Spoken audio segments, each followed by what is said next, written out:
Right. Okay, so let's get started. Thank you everyone for joining today's Author Talk event, Intellect U Well Journeys. I am Tanya Stancil, and I'm one of the board members for Intellect U Well. And for those who may not be familiar with Intellect U Well, Intellect U Well Inc. is a nonprofit organization that promotes reading, media literacy, digital citizenship, academic achievement, and self-improvement in the Houston, Texas community and beyond. And I do want to just quickly acknowledge the board members that we have on the call today. We have Dr. James Stancil. We have myself, Tanya Stancil, Davin Stancil, Mr. Tony Garrett, Dr. Justin Washington, and Pat Rumpf. Today, our Intellect U Well Journeys Author Talk theme is fiction, featuring authors who have written fictional works about African American experience and culture. So let me introduce our featured authors for today's event. First, we have Mitch Kachun, who is Professor Emeritus of African American History in the Department of History at Western Michigan University. His research concentrates on how African Americans during the 19th and 20th centuries used historical writing and public commemorations to work for equal rights, construct a sense of collective identity, and claim control over their status and destiny in American society. He will discuss his research, rediscovery, and eventual completion of The Curse of Caste, or The Slave Bride, by Julius C Collins, considered by many to be the first novel by an African American woman. So welcome, Mitch. Thank we you. also have Glad you're here. We also have Ben H. Winters, who is a well-known author who grew up in suburban Maryland and attended Washington University in St. Louis. He's the winner of numerous literary awards, including an NPR Best Book of 2013, the Philip K. Dick Award for Distinguished Science Fiction, and the Edgar Award. He will discuss his Campbell Memorial Award-winning work, Underground Airlines, an alternative history and mystery thriller novel about an America where slavery is still legal in 4 states. So welcome to both of our authors, and thank you everyone, all the attendees, for joining this afternoon. We're really looking forward to some interesting discussion and stimulating conversation. So today's moderator is James Stancil, who serves as the Chief Program Officer for Intellect U Well, and he is a member of the Board of Directors. So James is going to moderate the discussion with our guest authors, and everyone in attendance is welcome to post questions in the chat, and then we'll do our best to have the authors answer the questions, either kind of as we go along the discussion, but we also will leave time at the end for an open Q&A session. So at this time, I'm going to turn it over to James, who will get us started with today's discussion. All right. Thank you, Tanya. Can everyone hear me okay? Yes. All right. Awesome. We are coast to coast today. We may have some international folk on the call as well. Thank you for everyone for joining us here. Intellect U Well representing Houston, but broadcasting out to the entire world. I've got some questions here that I'll kind of go through. Gentlemen, I'll give you obviously a chance to talk about your book and your work.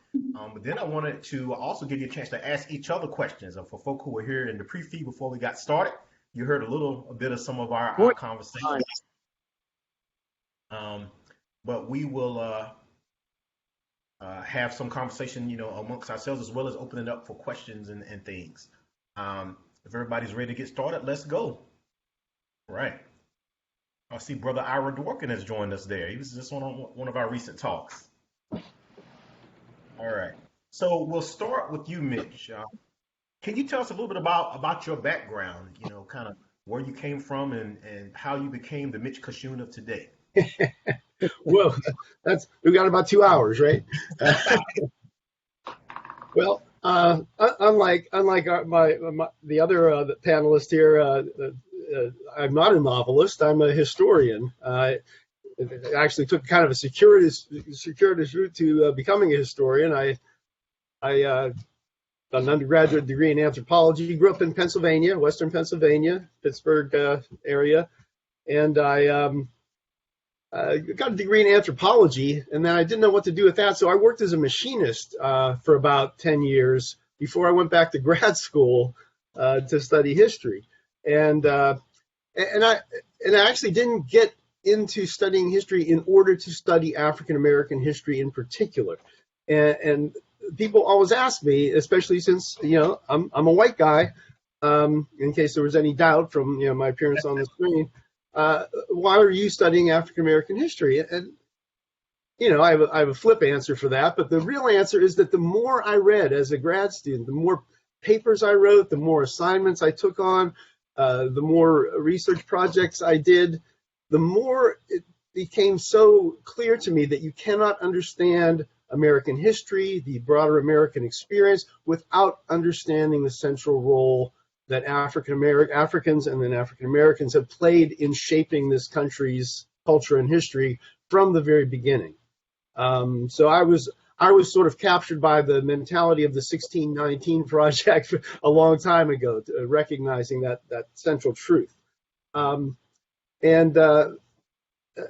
As Tanya said in her introduction, I really try to focus on the way people construct narratives. I guess it's a different way of saying what she had said about how African Americans have used the study of the past, have used their constructions of history, public commemorations of historical events or individuals in order to shape and create a history. They had to construct a history for themselves in a country that basically denied them having any history or culture on their own. And it intrigued me the way people go about doing this. My first book was on emancipation celebrations during the 19th century. So I was really gratified to see this very recently, Juneteenth becoming finally a recognized federal holiday. And that was a long and torturous process that African-American leaders have been trying to get that holiday in place since emancipation. But there's a long story there about why it took so long to get there. But emancipation celebrations is a good example of the ways in which African Americans used commemorations of historic events that were centrally meaningful to them, construct an identity and construct a history that was going to be empowering. So I've been a historian for over a quarter century. I just retired a couple of years ago. Timing was great just before the pandemic hit. I was able to retire, so I didn't have to, try to put all my courses online and those sorts of things. And I've been taking it easy ever since then. The recent work on Julia Collins was a book that came out in 2006. So it's been a while since I've really revisited the study of this book, but other people have picked up the mantle since then. And I'll be happy to share some more things about that. So I don't know what else you want to hear about me, but that's the story of Mitch Cachoon's academic journey, I guess. Yeah, that sounds pretty good, and it's an interesting one as well. Some folk who are listening here may think that when you become an academic, you're going to be an academic your whole life, and and all those things, and you don't come from diverse backgrounds and all those kind of things. So your story, as well as some others, Mitch, I mean, hey, you felt the calling and you did it, and you tried some other things first. And so I think that's important to emphasize, particularly for younger people. We don't all just, come out of the womb, as academics. Yeah, no, I agree with that totally. And that's really important. As I was, mentoring college students during my teaching career, I could always use my own story. I said, look, you don't have to know what you're going to do or what you're going to be when you're 20 years old. It's just not a reasonable expectation in a lot of ways. Some people do that. Some people have that knowledge from a very young age. But I had to do some searching, as I said. I came from a blue-collar background, so going to work in the machine shop was, I figured I needed to do something to earn a buck. So that worked for a while. Absolutely. And so, Brother Ben, let's hear about you, and your background, the Ben H. Winters story, Where to begin, James? Just kidding. It's funny. I really enjoy listening to Mitch's story, and I'm always fascinated by anybody's life story. But and I'll tell my story in a second. But I find it really interesting, the whole issue of people asking him, well, why on earth would you be a professor of African American studies, given that you're a white person, right? Because the answer to that feels, and maybe it's because I wrote Underground Airlines, maybe I've thought about this a lot because I'm a white guy who wrote about, black issues in that book or whatever, but it's like, to me, the answer feels so obvious, which is like, well, as Mitch said very eloquently, like black history is American history, right? And African American history is American history. It isn't like some tiny little sort of subset of stories, that's like an addendum to like real American history. Like, and there is a way of thinking about things where it's like we should, as white people, study African American history, just as we should, as men, study what's called women's studies, where it's like, well, why would you be a women's studies major? You're a man. Well, it's like, because that's half the population. And I know less about it because I was born in this body. So anyway, I just find that really interesting. And okay, my story, I was born in Maryland. No, actually, not even sure. I was born in Washington, D.C. I grew up mostly in Maryland. And I studied English in college, not really sure what I wanted to do.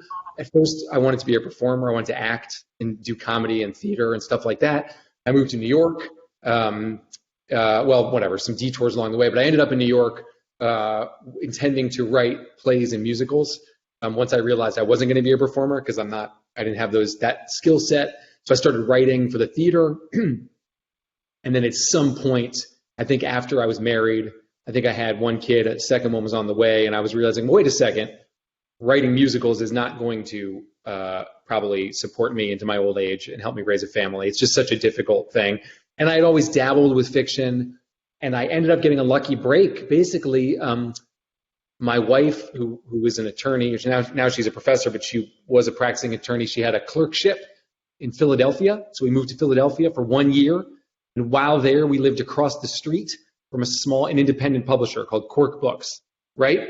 So I'm out for a jog one day, and my landlord was like, oh, Ben, you got to meet these guys. They're right across the street. You're a writer. They're publishers. And I was like, okay. And I was like literally just in my jogging clothes, you know what I mean? And they dragged me in. I meet these guys, and they're so nice.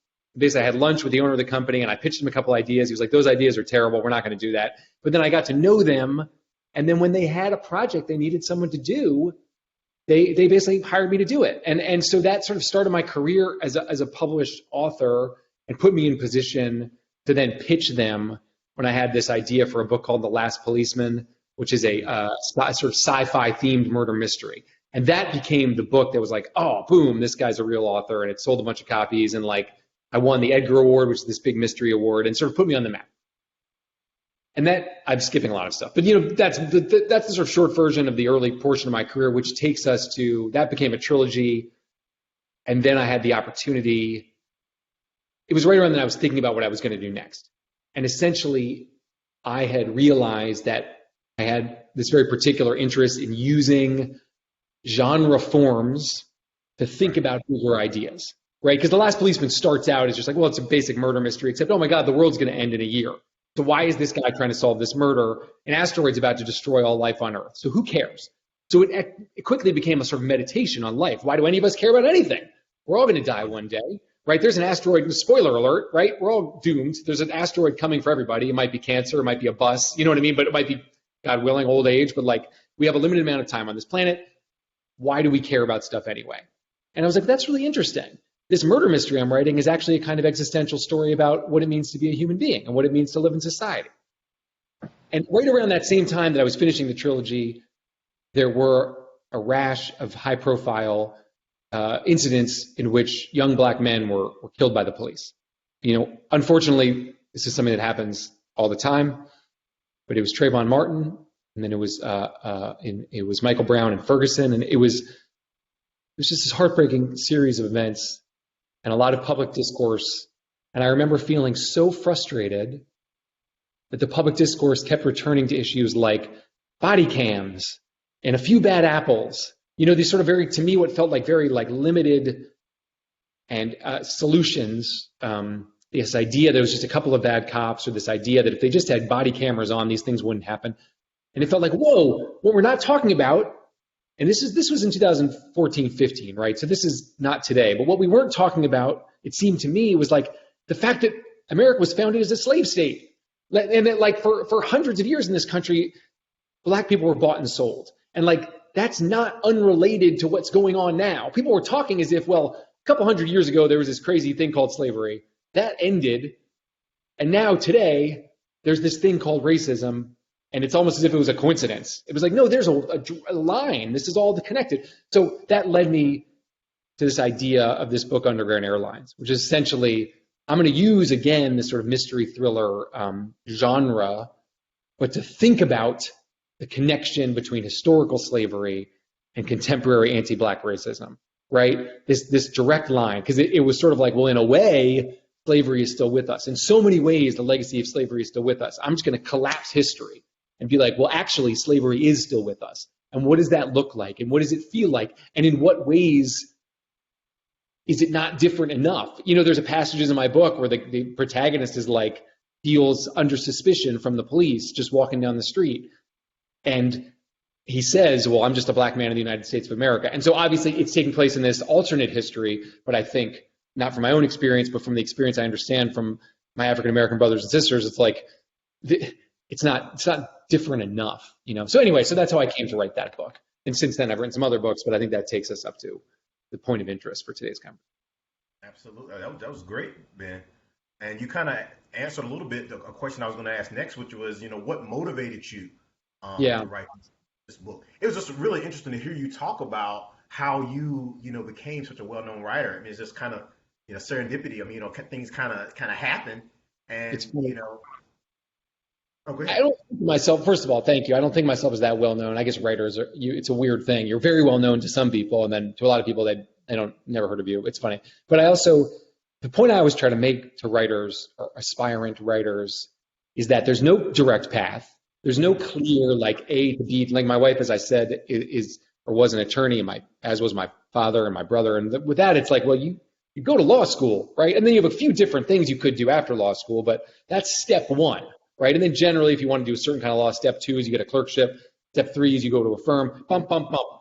Writing, it's like you don't know what you're doing. In general, it's very complicated. But the one constant is you have to be ready to take opportunities when they come. You have to be ready to like and work as hard as you can when you get them and do your very, very best. And like that's what I tried to do. Is like I get some random opportunities and it's like I'm not going to let this go. You know what I mean? Absolutely. And you took advantage. You took advantage of opportunities and you ran with it. So, yeah, exactly. Yeah, exactly. So kudos to you on that. Mitch, Ben kind of got into what was his motivation, for writing Underground Airlines and, you know, some of the other things, Last Policeman, those works. Can you talk to us a little bit about what kind of motivated you to take on this particular research challenge? Yeah, well, what I really wish is that Julius C Collins were here to talk about her motivations for writing The Curse of Caste or The Slave Bride. And that really gets to the core of sort of my motivations in trying to bring her story, her 19th century story, to a 21st century audience. Julia C. Collins was a woman who lived in this little town, medium-sized town, I guess, of Williamsport, Pennsylvania, home of the Little League World Series, right? That's its claim to fame these days. But Williamsport was a little lumber town in central Pennsylvania, north central PA, relatively small African-American population, just a few percent of the population was African-Americans in that city, in that county. So I'm doing research for my book on emancipation celebrations, Festivals of Freedom, that came out in 2003. So this was, and it started as my dissertation. So this was during basically the mid to late 1990s. And a big part of what I did in my research was go through African-American newspapers from the time period. And this was before most of them were digitized. And this is a really good point about historical research, I think. Nowadays, most people who dig into historical research in African-American newspapers or other newspapers, so many of them now from the 19th century are digitized. So if you're searching for a specific thing, if I'm searching for emancipation celebrations, I can put that word into the search box and I can get a whole list of articles that deal with emancipation celebrations. But what you miss so you can get be much more comprehensive that way than scrolling through microfilm or looking through hard copies. But what you miss is the serendipity. And it was serendipity that brought me to Julia Collins. As I'm scouring through these newspapers, I was reading one of the most important newspapers of the 19th century for African Americans, the Christian Recorder, published by the African Methodist Episcopal Church.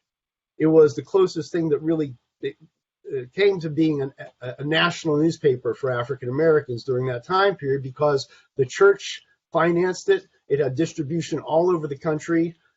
Even during the Civil War, Black troops in the South had copies of the Recorder in their possession. So as I'm scouring through this, looking for Emancipation Celebration commentaries, I see this novel appear in serialized chapters. Julius C Collins is the author. The Curse of Caste to the Slave Bride. There's the first serialized chapter one week. They introduce the author a little bit. The next one shows up next week. And around this time in the mid-90s, there was increasing attention to some African-American women writers from this time period, especially Frances Ellen Watkins Harper, who's perhaps the preeminent Black woman novelist of the 19th century. And she had serialized some novels in the Christian Recorder after The Curse of Caste came out. I recognize that Frances Smith Foster, a wonderful literary historian, had published some of her serialized novels. So it struck me that this work by Julia Collins was important in some way. And I looked around and I couldn't find anything written about her at all. So I started just sort of photocopying the chapters and filing them away, because I had another project that I was in the midst of. So I filed them away. And I went back to them, and I had also found some nonfiction essays that Julia Collins published in the Christian Recorder. So, getting back to my motivation, we can talk more about the content of the novel and the essays later, but my motivation was, who was this woman? I couldn't find anything about her. No one had written anything about her, no historians, literary scholars. The novel was essentially unknown. Henry Louis Gates had included it in a sort of compendium listing works of African American fiction. So it was known to some people, but to a small and specialized group, and no one had ever looked into it. So I thought, who is this woman? I couldn't find any biographical information about her. Where did she get her education? What gave her the motivation to write from this little town in the north, in northern Pennsylvania? Was she born free? Was she born enslaved? What was her background? So I was just driven to find out more about her, and that sort of set me on my quest to dig through libraries and archives and census records and so on to find out more about her. And then I was fortunate enough to collaborate, after doing some conference presentations about her, to collaborate with one of the preeminent scholars of 19th century African American literature, William Andrews, who had he's written extensively on slave narratives and other works of fiction and various authors, very prolific author. And he was intrigued by this project. And, as a historian, I didn't feel like I had the literary scholar chops to really place Julia Collins in this novel in that literary context. So Bill was very gracious to come and join the project, and we collaborated as a historian and a literary scholar to bring this to a 21st century audience. Wow, that's great. And it's so interesting to me, your work, Mitch, and Ben's work, y'all kind of talking about similar time periods, but in different ways. So it's really awesome to have you both, on the call. So everybody who's watching and listening can kind of compare, one approach from a historical, scholarly standpoint, and the other from, one of the great science fiction writers, of our time period. And Ben is like, no, you're talking about me. Ben, take the compliment, Ben. Take the compliment. All right. Thank you. All right. Good stuff. And so, and you guys have already kind of got into a little bit about, how you, went about getting started and your motivation, and all those kinds of things. But let's talk a little bit about, because, we can have people who want to be writers just like you. What is the process? How long did it take? What methods did you use? You've kind of gotten into that a little bit, but can you guys kind of get into it a little bit more? Mitch, I'll let you go. I'm sorry, Ben, I'll let you go because Mitch just finished. What is the process? The process of creating a book or the process of becoming a writer? Which do you mean? Or because I could talk about both. You probably talk about both, but more so this particular book. But yeah, in general, both. So for me, the big thing about writing a book that I like to talk about, just because I think it's overlooked a little bit, is research. Because I'm a big, which I don't know, Mitch might find interesting as a historian. Like I think that a lot of times especially with a book like this, which is grounded in real history, it's so important to do your homework. And I love it just because for two reasons. One is like most people, someone isn't enjoying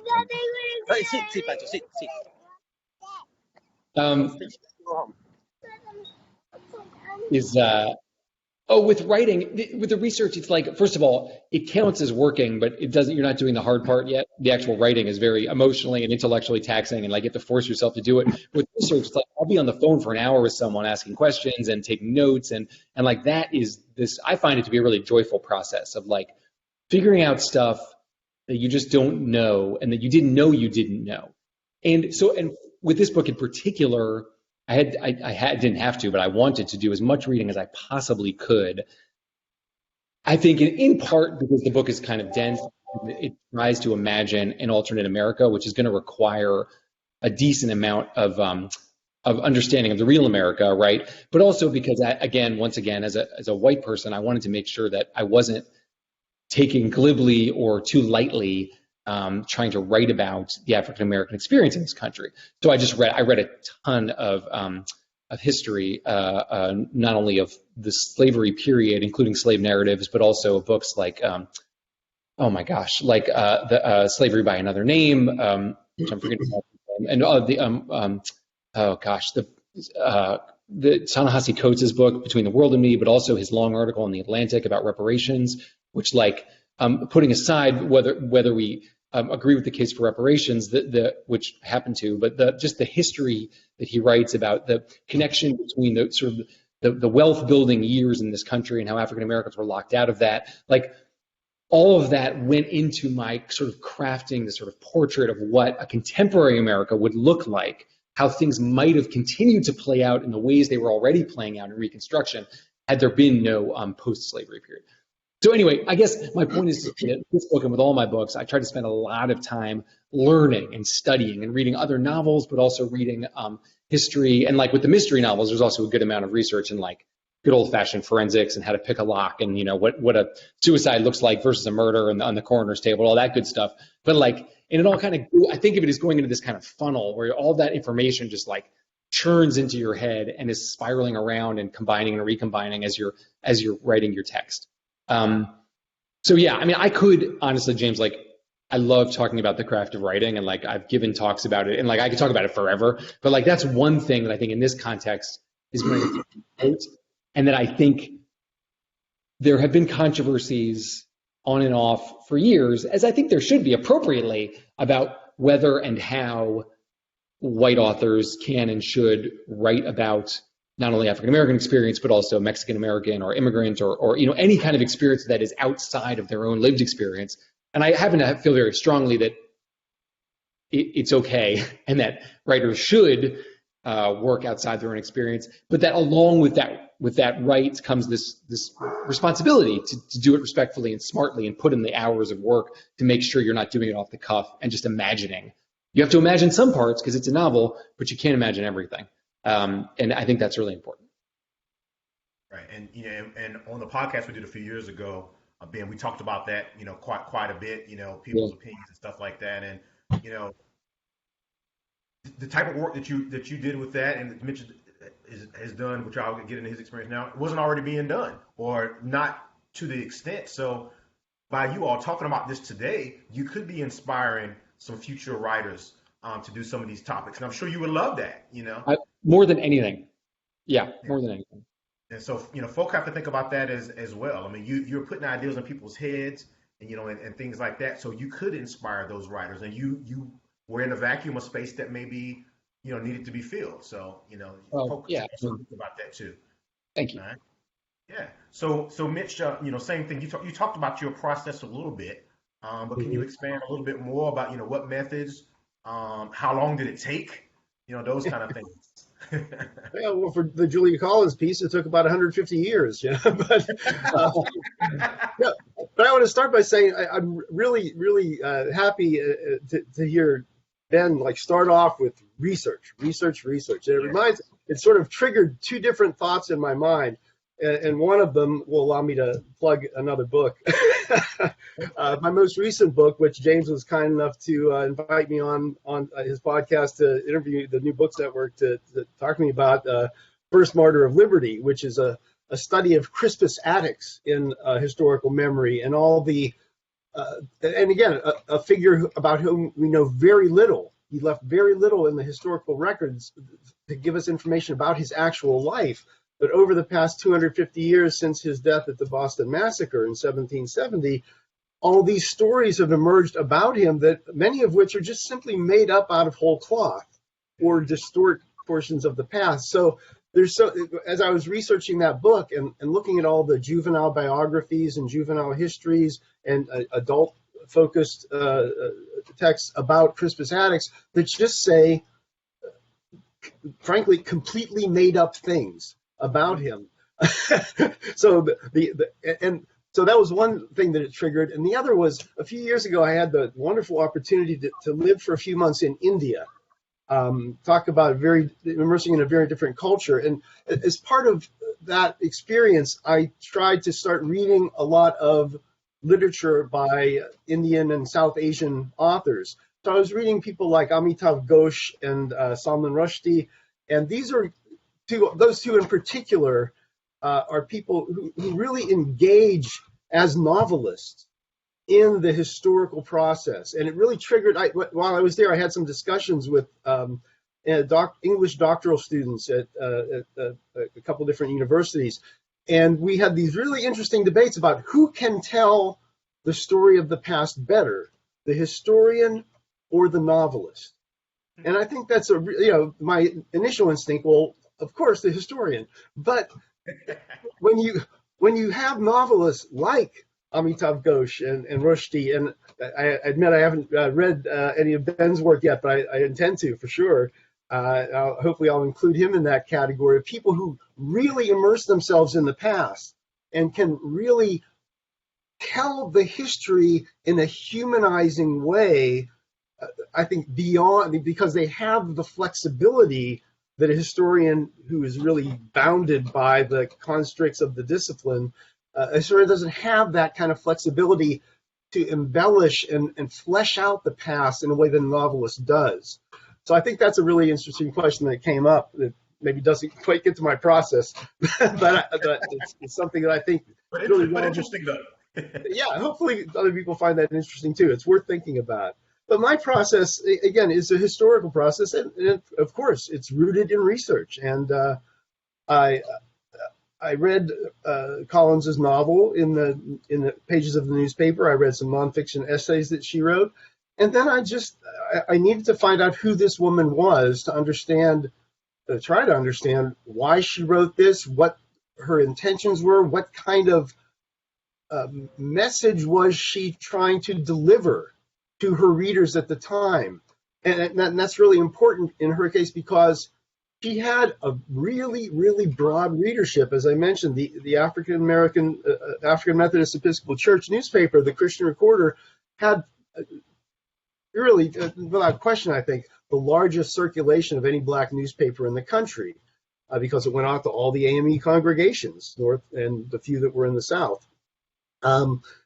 So she was delivering this message, and her nonfiction essays made it clear that she had quite consciously had an agenda. She had an intellectual agenda. She had an activist agenda. She was trying to.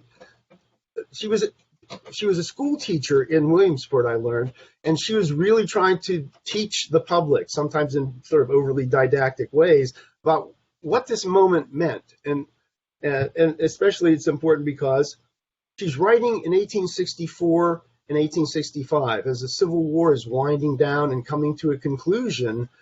She's writing this novel, and she's clearly thinking about this moment, this rebirth, as many people refer to it, of African Americans as a people, this restructuring of who they are and where they fit in this country. That's all in flux at this time, surrounding emancipation. and she's grappling with those issues, and she's trying to give some guidance on what's possible. So my process was trying to figure out who she was, but the frustrating thing is, and this is true of so many African Americans, and especially Black women in the 19th century, she left very little trace in the historical record beyond what she wrote in the pages of the recorder.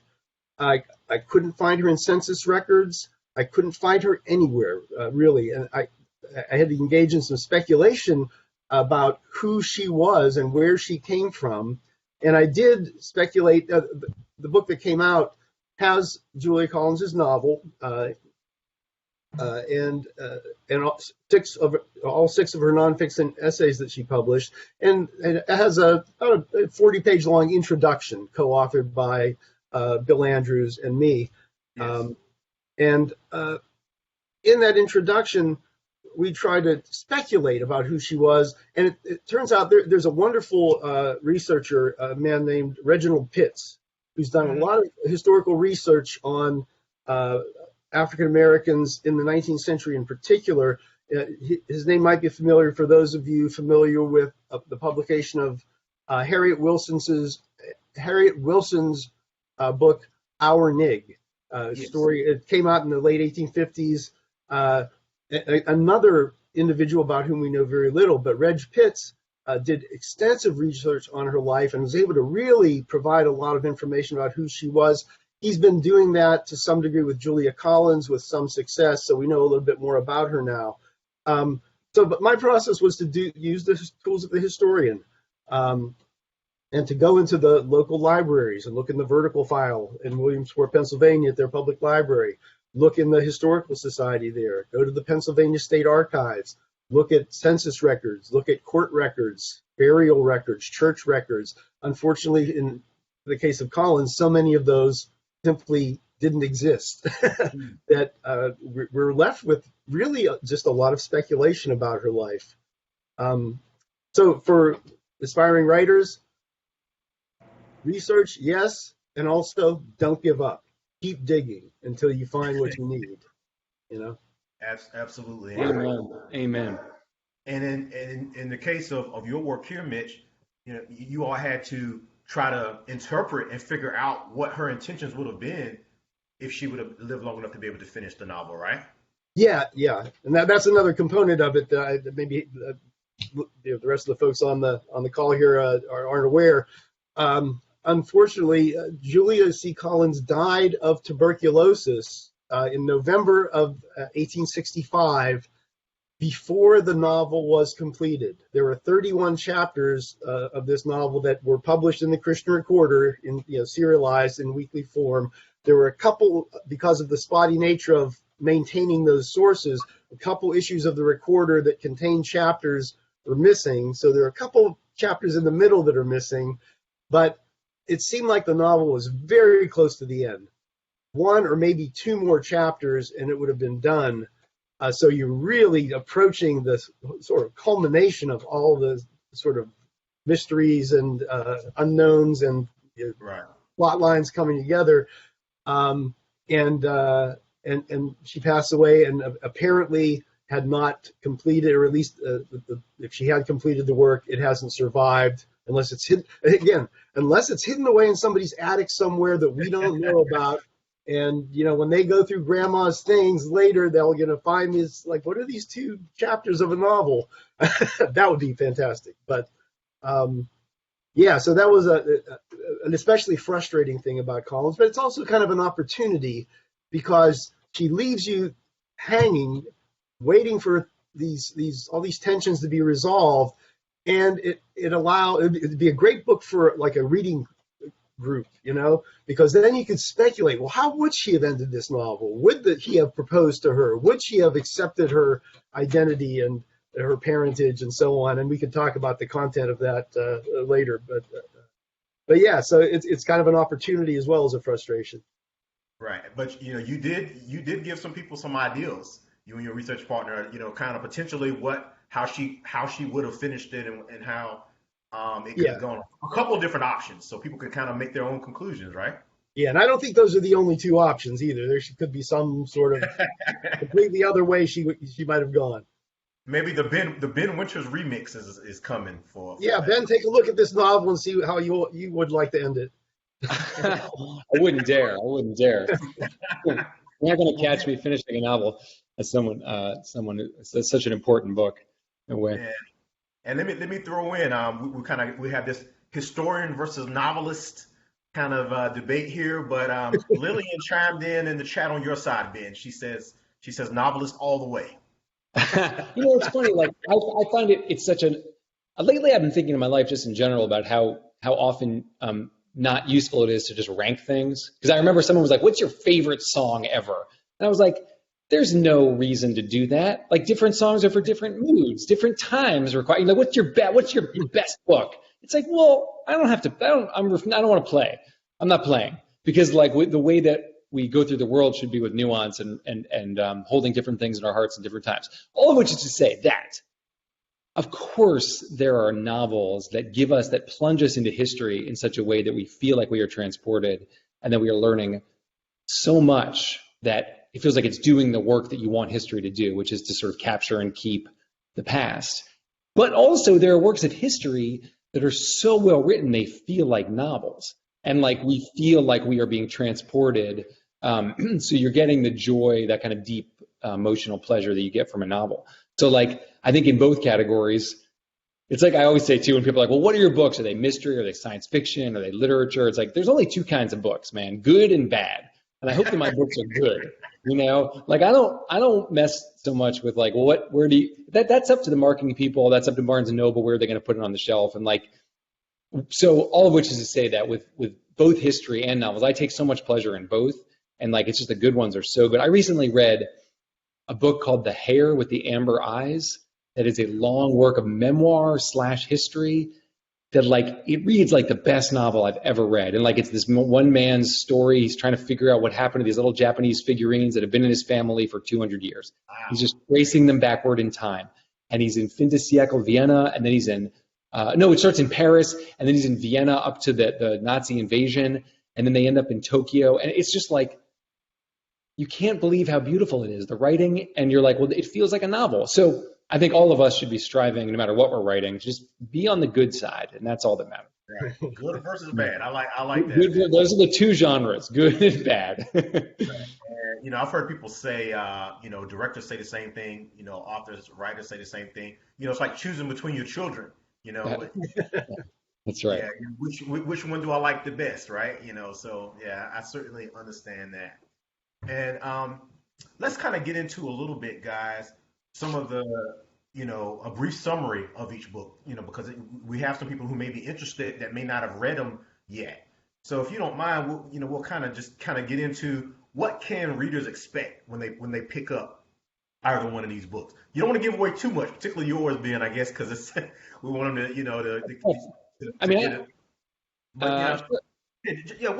just give us a brief kind of summary of what they can expect, Ben. Well, I have it here. This Underground Airlines. This is the hardback. The paperback cover is a little different. Awesome cover too. I love that. I've seen the international version. They have different covers that are really, really cool. Yeah, it's published in England with a different cover, and the American paperback was different. But this is my favorite cover. There's actually a quick digression. I was really pleased with this cover because very often, even when a book has a black character as the protagonist, the publishers often shy away from putting black faces on book covers because they think that it's going to limit their demo. They think that white people aren't going to buy books. Believe it or not, and this is anecdotal. No one's told me this directly from the publishing, but like you frequently will see, you don't often see black faces on book covers unless they are in what they call, quote, the sort of urban demographic where it's like, where it's very much a story all about black life and whatever. When they want white people to buy the book, they often shy away from that. But I was very pleased that in this case, I'm proud to say, I think this book was marketed across genres. It wasn't just marketed to black, or it was marketed as literary fiction. And they did choose to put a black man on the cover, and I think it's a beautiful illustration. But then when the paperback came out, there's no person on the cover. And I don't know if it was related to that or not, but I was a little bit like, oh, I wish they had just recreated this cover for the paperback. Mm-hmm. Anyway, so the book is, it's set, it's set in contemporary America. So the book came out in 2016. So basically it's imagining it's 2016 and slavery was never abolished. What happened in the history in the novel is that Lincoln is assassinated in 1861 on his way to be inaugurated. Okay, so that therefore there's no Lincoln presidency, there's no Civil War, and what happens instead is a compromise, just as there had been the compromise of 1848, the compromise of what was the one before that? I forgot. There was a series of compromises before in the years before the Civil War that kept the Civil War from happening, and I just imagine that there's another one, and then another one, and slavery remains the law of the land. Eventually, it only is practiced in 4 states. Louisiana, Alabama, Mississippi. And basically, the hero of my book is an African-American man who was born as an enslaved person and who basically ran away and was recaptured and then was turned by the federal government. Now he works undercover as a slave catcher, essentially, as an enforcer of the fugitive slave law, which historically, as I'm sure many people on this call know, the fugitive slave law was a federal law that required northern states, even places where slavery was not legal under state law, it required citizens to be alert and vigilant, and for law enforcement to assist in the capture of escaped slaves and their return to the South.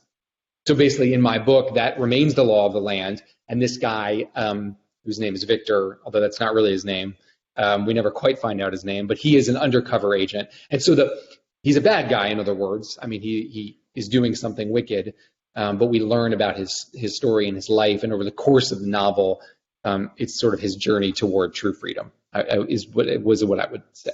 So it is a mystery thriller. It's a kind of a classic fugitive story. He's on the hunt for this one escaped slave, but it's really about him rediscovering his past and becoming activated and political and a good guy, so to speak. Yeah, and it reminded me, just me personally, in some ways, of Ralph Ellison's Invisible Man too. Yeah, thank you. Well, I know when I said it, people go like, "Oh my gosh!" No, I know. But no, I mean, just. Yeah. Oh, I'm sorry. Go ahead. No. I don't mean to cut you off, but it was a very important book for me in writing this book. And one of the things I read and reread as I was writing it, because I think, not being a scholar of Ellison or even a literary critic of any depth, but what I found very moving in that book was the way that the protagonist, I mean, it's in the title, but he feels that he does not truly exist, that he cannot truly fully exist in this world that he has been born into. And I think that my hero shares that feeling in a very, that sort of attitude of being part of a country and yet not fully part of it. And I think that of all the things that I suspect Black people in this country have to navigate, that I, with my skin, doesn't have to navigate, is that a certain sense of otherness or dislocation or distance from true sort of full participation in what it means to be American, or a sense of not being fully embraced, which it's like what we strive toward as a nation, and what I think has been the true, the ongoing disgrace. So anyway, so yes, that book was very meaningful to me. But in writing this one, as were some other major works of African American literature, like Toni Morrison's book Beloved is the other one that comes to mind that was very meaningful to me in writing this book. Good. Well, I'm sure. Yeah, I picked up on the Ellison piece. So yeah, I saw you respond. So yeah, it was. Yeah. Both of them touched me in different ways. And for me, as a person who reads and analyzes all this stuff, I'm always thinking about how we can make those connections. So so the connection was made there, man. I'm so glad to hear it. Yeah, it's such a powerful book. And I'll just name one more, and then I'm sorry, I talked forever about this, but the Walter Mosley's novels, the Easy Rollins novels, those detective stories were very powerful for me in this book as well, not only because he's such a good detective writer, but also because, those novels they really transmute the sort of classic American noir PI story, which is a very important sort of strand of American literature, but also traditionally very white. And they add to it this element of this guy who is a Black man who has moved to LA from Texas. And in between, I think right after World War II, originally the character, and it was like trying to deal with what we now call systemic racism, with how to navigate the world as a Black person. And so it's the mystery that's part of the storytelling of that's part of what that makes the character rich. And so again, it sort of made its way into my mind as I was writing this book. It's like, what are the specific challenges this character has because of the way he looks? And for those who aren't familiar, if they don't know Easy Rollins just by name, think about the Denzel Washington movie Devil with a Blue Dress. Yeah. That was, a fictionalized version. A film version, not fictionalized. A film Right, yeah, version. that was, and so Blue Dress was the first, and Mosley now has written, I think, 14 or 15 of those books, and they are, boy, are they good. They're so good. Yes, I want. Hopefully, there'll be some more film versions or television versions, so people can kind of pick up on that. But that's a topic for us for another day, man. And we could talk about things because I'm a big fan as well. But Mitch, tell us a little bit, kind of the Reader's Digest version. And it's interesting I say that because this was kind of a serialized, right? The way that it originally came out. But yeah, just tell us a little bit about what readers can expect if they pick up this book. Yeah, well, one thing you should expect is don't expect Invisible Man, don't expect Beloved, because you have to think about the time period when this book was written. Mid-19th century, 1864-65 is when she's writing this novel, and it has a lot in common with what was referred to by literary scholars as sentimental fiction or women's fiction of this time period, and that sort of compartmentalizes it a bit much. But what that tries to convey is it's kind of a melodramatic story, all right, and it's a real page turner, and that's one thing that a lot of people might not realize, that many novels in the 19th century were serialized before they ever appeared in book form. I think the best-selling novel of the 19th century, Harriet Beecher Stowe's Uncle Tom's Cabin, was serialized as well. Many of Charles Dickens's novels were serialized in English newspapers before they appeared in book form. So this form of publication is not unusual. So, but I think it's important to keep the form in mind as you're reading it, because the intent here is at the end of each little chapter, she wants to leave you with something that's going to make you want to get to the next chapter and figure out what comes next. So, and it's a little melodramatic in some of its conventions. So it's not like reading a 21st century novel. You have to sort of put yourself back into that time period. But it is a page turner. It really does pull you in. The novel opens, well, first there's the sort of historical introduction that contextualizes the novel and places it in its sort of context of what kind of writing is going on at that time, what's going on historically and in terms of literary culture with African Americans. But the novel itself opens, we're introduced to Claire Neville, a young woman who we're told is wildly, darkly beautiful, connoting her mixed race ancestry. But she's a young woman who's just finishing her schooling. She's preparing to take a position as a governess. The schooling is in the north, in Connecticut. She's preparing to take a position as a governess in a slaveholding family in Louisiana. So this is set during the antebellum period, but we're not sure. It doesn't ever give you a real clear date of where it is. And we're led to believe very early on as readers that this young woman, Claire Neville, is of mixed race. But she does not know this. So this theme of hidden African ancestry is a very important one. And the novel sort of goes back and forth. That she's unaware that she's of a mixed racial background, and she's also unaware that she has a certain connection with the family in Louisiana to whom she's going to serve as governess. We learn in sort of the next couple of chapters a little bit about Claire's parents, which also involves a mixed race relationship.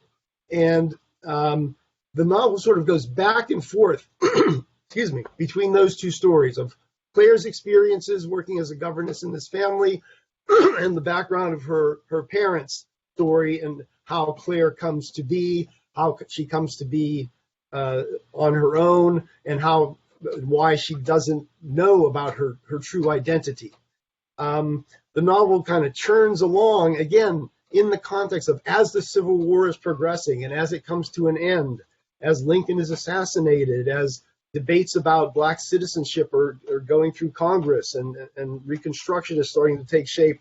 He's turning out these chapters, and these two storylines of Claire's parents and Claire's own journey start to come together, and we're sort of on the verge, as I suggested earlier, we're on the verge of her coming to some realization about her own identity and where she fits in this world and how these storylines are going to come together. But just as the story's reaching that climax, Julia Collins unfortunately passed away, and we're kind of left hanging. And as editors, William Andrews and I talked about this a good deal and debated whether or not we should include possible alternative endings. And I think some reviewers have criticized us for doing it, but I want to emphasize that we do it as mere suggestions. There's sort of a happy ending and a tragic ending, right? And that's too simplistic. Collins works a lot of themes through this book, and there are a lot of different directions or combinations of things that might have happened in her mind. But we do offer some suggestions of how things might have turned out. And I also want to emphasize that in addition to the novel, these 6 nonfiction essays are in the book. I'll pull out my copy because I can't remember the titles of some of them, but they're fairly didactic essays that we include here, and some of them are titled "Mental Improvement" or "The Role of Woman." There's one very important one toward the end. There's one on school teaching. There is, I'm going to get the title of one that's originality of ideas. Life is earnest. She has these titles that she is very earnest herself. And I think it's really important to understand what she's trying to do in the novel through reading these nonfiction essays, because they give you a clear sense of who she is as an individual and what her priorities are, what her vision is for Black America within America as the Civil War and emancipation are taking shape. So there's sort of a few different layers to this. And finally, I will also mention, I love this cover. It does feature an African-American woman, not Julia Collins. We have no idea what she looked like, although we have some suggestions that she was light-skinned. This is an image of a woman named Mary Webb, an actual historical figure who is in the pose here of a teacher. And Julia Collins was a school teacher in Williamsport. And I love the fact that they used, I don't know how well that shows up, the sort of text of the newspaper as the background to the novel. And I think that's a really neat touch. That's cool. That's a good image. Yeah. All right. It's a good image. It's a good image. It's striking. Yeah. I like it. And actually, I didn't know there were awards for book covers until this came out, but this actually won an award for a book cover. So I was pretty high. I didn't have anything to do with designing it other than supplying that image of Mary Webb, but I thought that was pretty cool. Take the credit, Mitch. Take the credit. Yeah, it's all me. It was all me. I'm an artist. Awesome. Yeah, that's a pretty great summary there. And we encourage you all, if you haven't picked up these books yet, they're available from various online booksellers or your local bookstore. I don't think you'll be disappointed. I mean, you hear the passion of these gentlemen talking about their works, and I think they're both very well done. And you've heard me, I like both of these guys, and I like their works. And we'll give them a chance to talk about some other things that they have written that I also like, that you've heard them mention, and some other things you may not have heard them mention as well. But Tanya, we're right at 4:00. I know we've got some questions in the chat, so you can mention those out loud and they can respond. I think Ben has already responded to Tony's question, but we'll read them out loud and so everybody can kind of hear and see. So can you do the first one of two? Yes. So we had a question from Tony Garrett. The question was for Ben. Is the protagonist of the book emotionally disconnected because of others' traditional perceptions and conditioning of their mind, or his lack of confidence in himself? Or is confidence not an issue? And so Ben responded and said that he is confident in his abilities. He's a super effective undercover agent, but totally disconnected from himself emotionally. Some combination of PTSD. I recount his brutal life as an enslaved person and also the violence of his escape and having to numb his conscience to do what he's doing to stay alive. Yeah. Go ahead, man. I was going to ask No, it's a great. Tony's question is a very good one. Like that, the question of why is he emotionally disconnected? And like he has to live with himself. And I think that the only way that he can live with what he's doing is to shut himself off from himself in this way, to sort of be emotionally numb and not think too much about who he is or where he came from. Good. And there's a question, Lillian has a question as well, Tanya, if you want to read that one, or if Lillian wants to ask it herself. Yeah, go ahead. I can read it out. Yeah, question from Lillian. Is the Julia Collins novel similar in tone to Harriet Jacobs' Incidents in the Life of a Slave Girl? That's a great question, and I'll answer it by saying, in some respects, yes, because of the conventions of writing in the 19th century. Both of them follow those, sort of, as I mentioned, sentimental fiction and women's fiction, right, melodramatic storylines. But they're fundamentally different because, of course, Incidents in the Life of a Slave Girl is not fiction.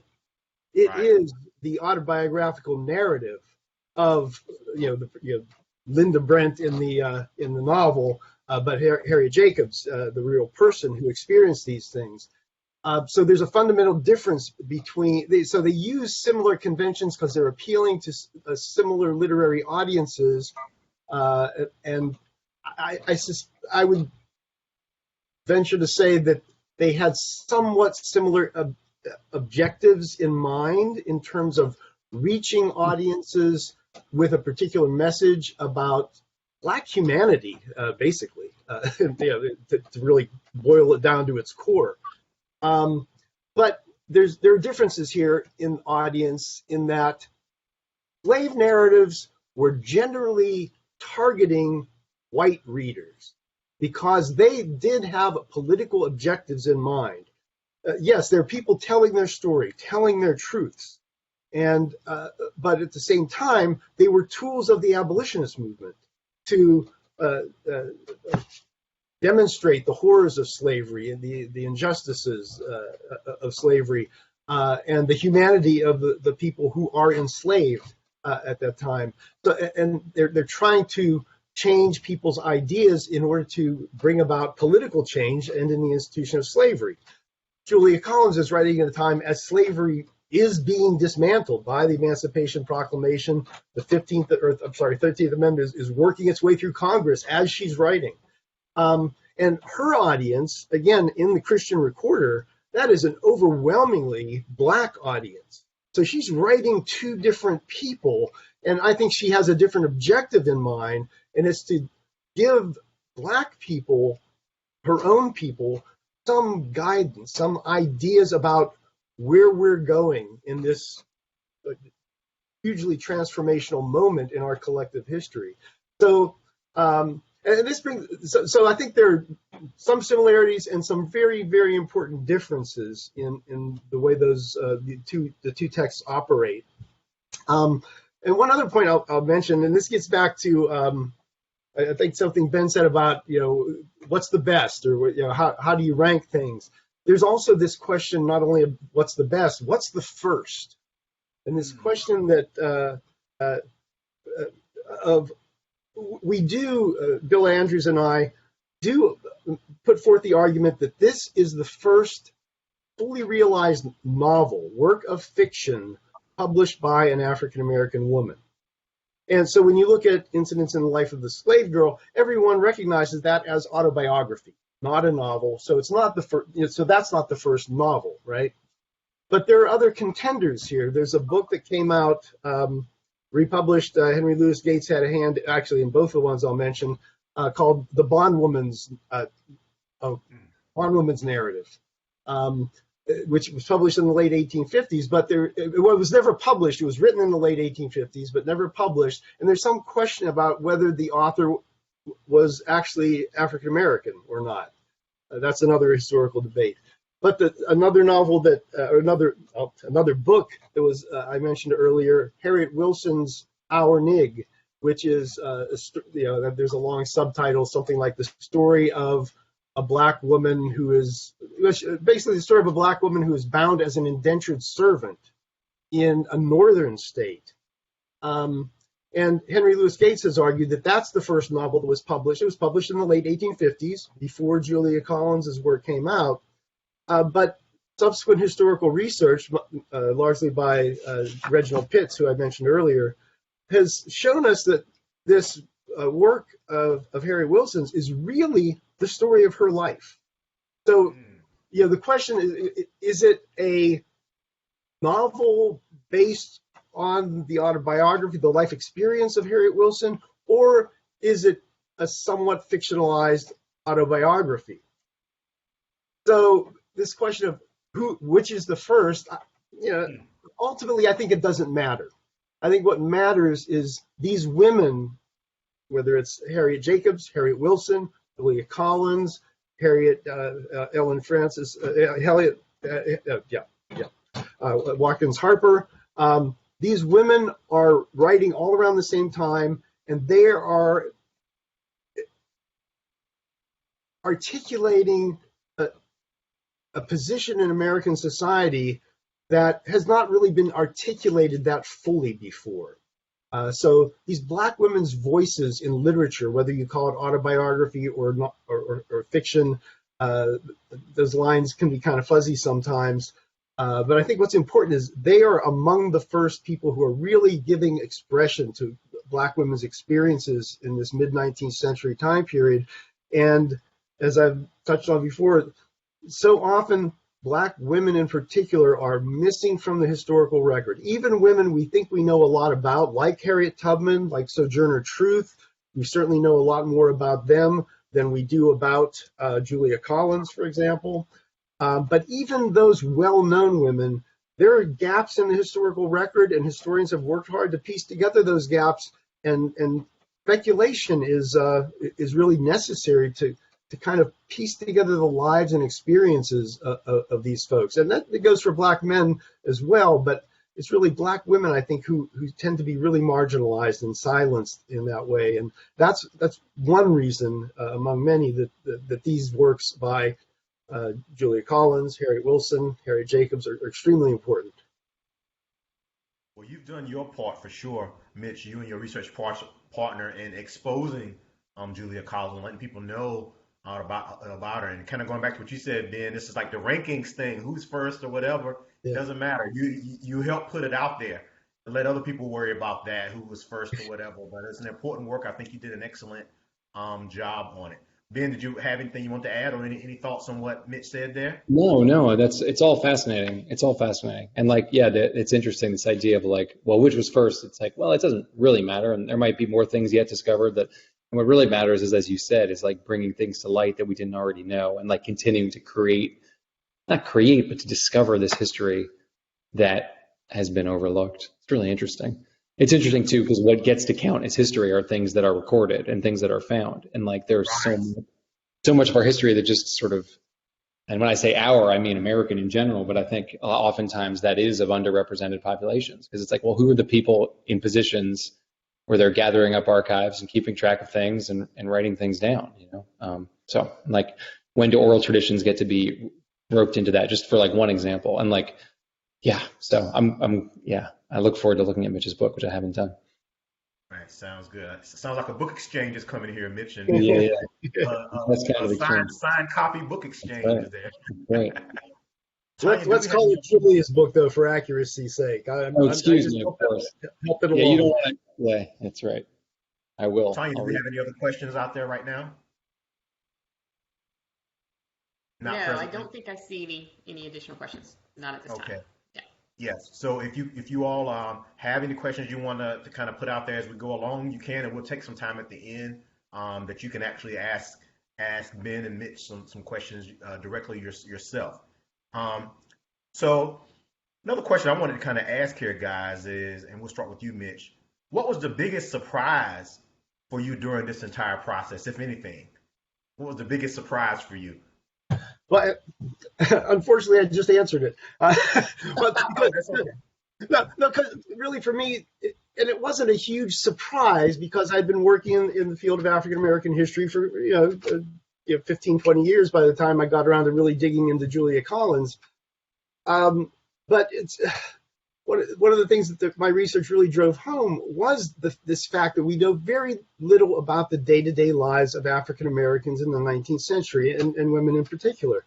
And some of the things that we were, and this is, and it led me to the conclusion that local history is really the place we have to go to try to flesh this out. And I say that as a person whose two major solo authored books. I didn't write Julia's book, but I did write two of my own. Both of them are very sort of sweeping. They cover long periods of time and they cover a national kind of scope.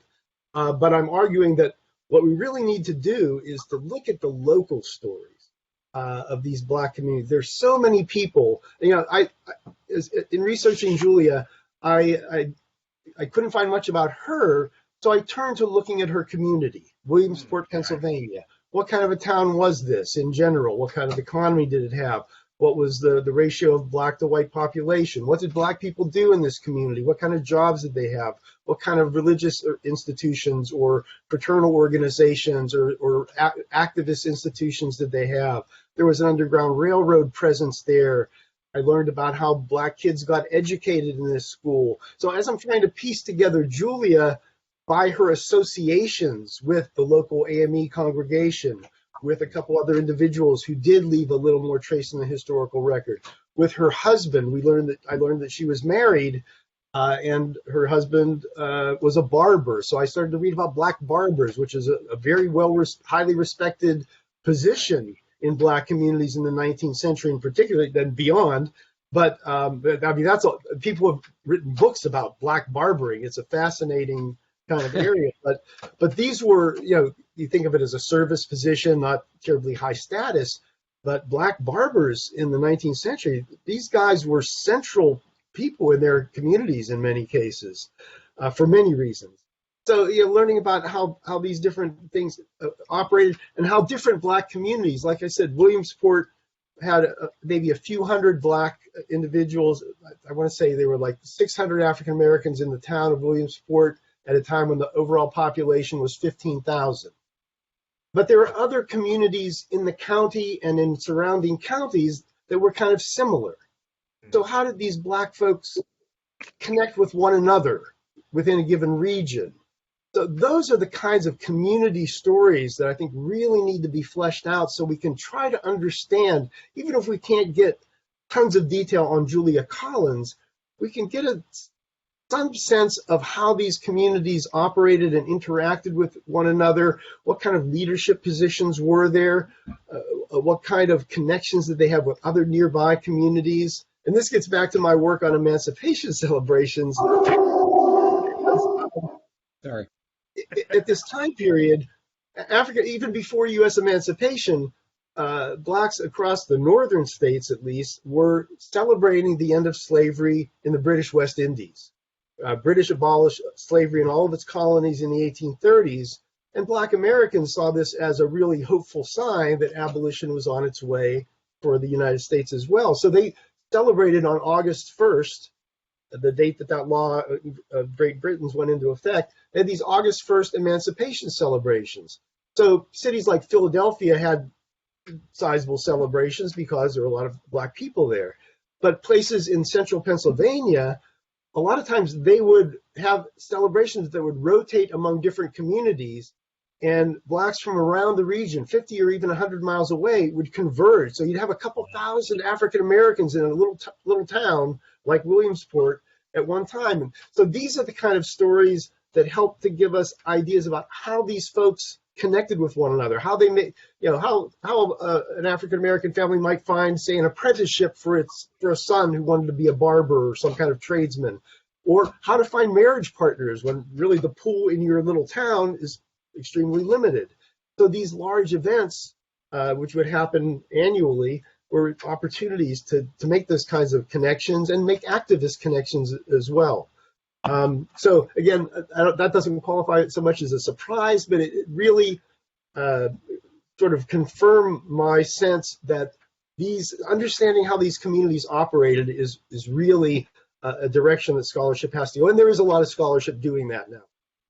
So that's really good. In today's New York Times book review, there's a review of Lawrence Wright's book about the pandemic that just came, which is called, it's right here, called The Plague Year. And the reviewer notes that part of what makes the book really good is that it is very sweeping, and that it talks about the government response to the pandemic, and it talks about historical trends in medicine that led to the vaccines and all that stuff. But it also takes time to zoom in on individual stories, which, because of the nature of the pandemic, often did take place in Black neighborhoods, and that and about Black nurses and doctors dying disproportionately and all that.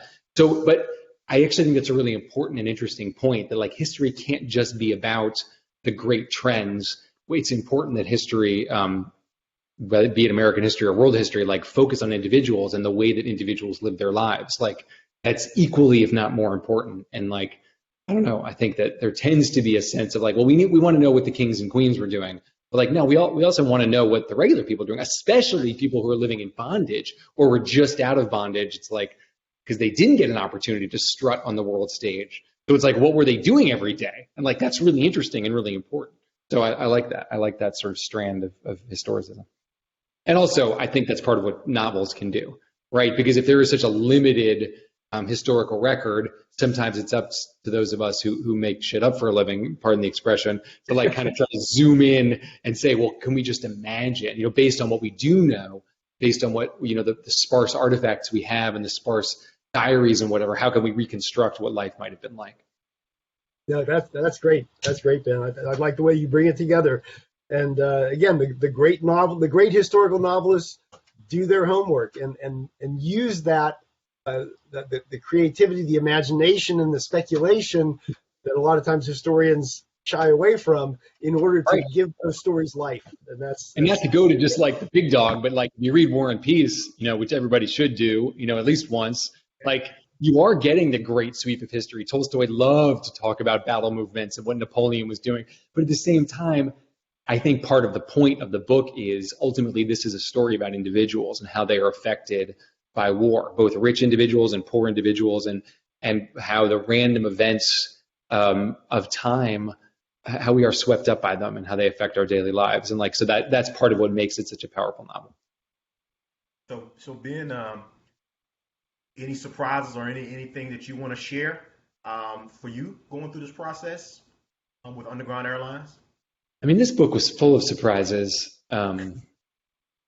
I think, like a lot of people, Black and white, I was not prepared for the extent of the horrors of slavery. And I say that because I think that we are, as a society, somewhat undereducated about our past, right. Speaking generally and speaking particularly about slavery. I think that we still like to imagine or that it was this system that, although obviously it was morally wrong, was somehow humane, and that you had this sort of, you imagine people sleeping comfortably in kind of barrack houses and being treated as essentially as servants. And I think that the more that you read, which I read a lot about how slavery actually functioned as part of a global capitalist system, that the brutality was endemic and unending. And inventive in ways that are astonishing. And so, and I'll tell you a book that I read that I didn't mention earlier, I don't think, which is called The Half Has Never Been Told, by a historian. Oh gosh, I'm forgetting the name. Ed Baptist. Thank you, Mitch. I knew you would know it, Ed Baptist. And that book, it really, it was so interesting. And it's so interesting, usually when you read history, you're like, well, sorry, my dog, but you're like, well, that was really interesting, but it was actually emotionally and just wrenching. just the sort of he talks about the technology of it and the ways that there were innovations in how to control people's bodies, and also the brutality of people being sold down the river, literally, to go further and further down the Mississippi in cases, and there would be this sort of rumor and understanding among enslaved people that if a certain boat came and you were sold to a certain person, that was it, man. You were never going to see that baby again. And like, I don't know, just like, we don't think about it enough. Even like, we still don't. And like the 1619 Project and stuff like that, like obviously it does enter into the consciousness more and more. We can't look away. And so I was surprised over and over again by the horror of it. And I will say also that something I learned is that the kind of crazy premise of this book was like, what if slavery still existed? But slavery does still exist. There are many parts of the world right now where people are bought and sold, and we can talk about sex trafficking, but also just like literal. There are places where where household labor essentially is slavery, and so I learned a lot about that, and I sort of got in. I learned about some organizations that are trying to combat that, and like, it just kills you. It kills you. And I also read a lot about North Korea because I was trying to like imagine what would slavery feel and be like in a contemporary capitalist society. And like, North Korea is operating a prison state right now. Like, we think about it as like, we tend to think about totalitarian societies in the kind of lens of, oh, that's so crazy. Like this zany thing of Kim Jong-un is this, like, we think of it as kind of almost kooky and zany, like, because it's so unfamiliar. But like, there are gulags there, and there are people who are living as slaves and are undernourished, and the hunger is part of the punishment. And like, so anyway, unfortunately, there's the surprisingness of the brutality of the world is unending. And like, speaking the only personal, I'm not Black, I am Jewish, and I, we think about the Holocaust as being an analog to slavery, and it was different in a lot of ways. But I think what connects, sadly, one of the things that connects all people is that there are these great horrible events that have happened in history that many of us can find in our own ancestry. And like, so one of the reactions I did have, and James, we talked about this when I was on your podcast about like some of the pushback against the book when it did come out, and the fact of my whiteness was like, well, kind of a little bit of that stay in your lane. It's not appropriate kind of, which I totally respect that point of view. And I'm not going to tell anybody they shouldn't react to that, to a book in a certain way, especially because there is this ugly history of like white authors writing about Black people in a certain reductive, offensive way. But one of my reactions to that stay in your lane thing was like, well, my lane as a novelist should be everybody. I mean, the experience of being a human being, although there are specific experiences of being different kinds of human beings, experience of being a human being should be universal. And we should not only be allowed to think about the experience of being another person, but also we should be encouraged to do it. We encourage our children to imagine what it must be like to be someone else, to be a very poor person, or to be a person who is living under in privation one way or another, what it must be like to be oppressed. So I think as fiction writers, we should carry that same sense of like, well, how can I, in my work, be as empathetic as possible and spread my empathetic understanding as far as I can and try to deliver that experience. I like it as a reader. I want as a reader to be plunged into what it feels like to live in another country, or to live with, to be a sexuality that's not mine, or a race that's not mine. I want to feel that. So as a writer, I'm like, I want to feel that too. I want that to be part of my process and my experience. And just, again, you just try to do it well. Anyway, so I went off the topic a little bit, but you can tell these things remain very like fresh for me. Yes. And I encourage folk, if they want to, hear more about what Ben is talking about there. I did a podcast with Ben and with Mitch for his book on Christmas Addicts at New Books Network, the African American Studies channel. So you can just look up their names and look up mine, and you can listen to those podcasts. Because at the time, it was really, that Ben's talking about, it was really an issue around that time about him writing, his book Underground Airlines. So we addressed it a lot more. Now, Ben, a few years later, it's not as hot of a topic as it was at that time. I have two things. I want to quickly tell you a story about Christmas Addicts, which Mitch might find interesting, that I wrote when I was in New York trying to be a playwright. I was successful in writing co-writing a musical about Paul Revere. It was just a story of Paul Revere, and but so there was a song in there and a scene about the Boston Massacre.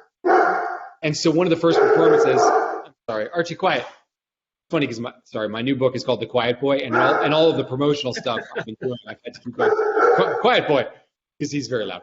But Crispus Attucks, so we performed that play, and a teacher took me aside afterward, who happened to be an African-American woman who was a teacher at a school there, and she said, the first person to die at the Boston Massacre was a black man.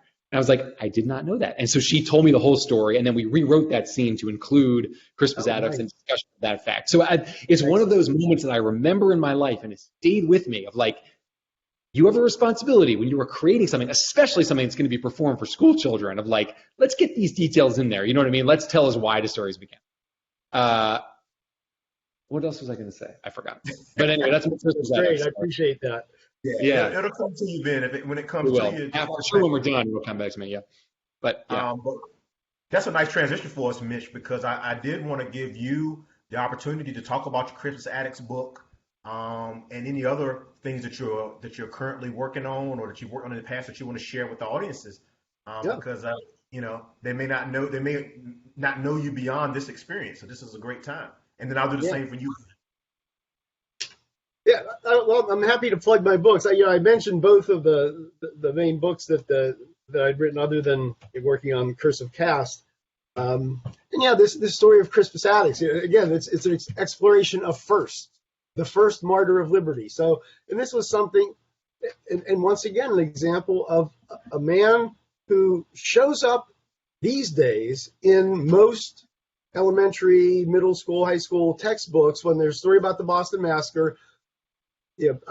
I'm just spitballing here. 85 to 90% of the textbooks will at least mention that a black man named Crispus Attucks died. They might have more or less information about him in some, but he shows up there. He's the token black of the revolution in a lot of ways, or has served that function. But as I started to explore where he came from, it just struck me as really interesting that we know very little about his life, and all these stories have emerged about him. And it's a great example of the ways in which history can be used to serve particular agendas. Crispus Attucks has been treated by some people as a villain. He was just a rowdy ruffian who was aggressively assaulting the British soldiers, and he and the other people who were killed that day basically got what they deserved, is one of the narratives. But the predominant narrative about Attucks was one that was consciously constructed by black abolitionists in the 19th century, primarily a man named William C. Nell from Boston, who did as much digging as he could about Attucks's life and story, but he packaged him in a way in saying that this was the first man to give his life in the cause of independence for the country. He was a black man, and we were there at the founding. We deserve citizenship, not only based on simple notions of human rights and natural rights, but because we were always sacrificing for this nation, the first to die, the first martyr of liberty, is a phrase that was used at that time. And there was a lot of pushback against that from whites. So that was a fascinating story. And I don't write a biography of Attucks. I tell the story of how his story has been changed and morphed over the years, and I bring it all the way up to the present, where he shows up in hip-hop videos and on Luke Cage, the TV series that was on. What was it on, Showtime or something? I forget which network it was on. Yeah. But there was the Crispus Attucks complex there in New York, and Luke Cage identifies with Crispus. There's a scene in one of the early episodes that is really cool. But yes, so that one is kind of interesting, and it was fun a few years ago at the 250th anniversary of the Boston Massacre. There were some events, actually right before COVID hit. I had the opportunity to go to Boston and give some talks, and there's a museum exhibit there at the old State House in Boston dealing with how we remember Crispus Attucks. And that stuff's opening up again. So if you're in the Boston area, go down to the old State House Museum and check out this museum exhibit about Crispus Attucks and his life. It's really fascinating. But the other book, it's really fun that things are coming together here now. People are sort of things that I wrote almost 20 years ago are starting to be relevant again with the celebration of Juneteenth. Right. And I'm really enjoying that. But I got to do this. Ben brought up this point. Okay, here's these two white guys who are bringing black stories to a broader public in one way or another.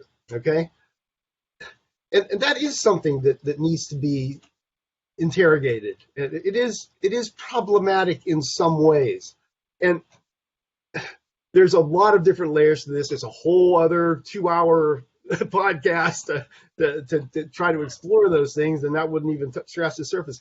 But here's the thing: I want to actually do a poll for some of your viewers here.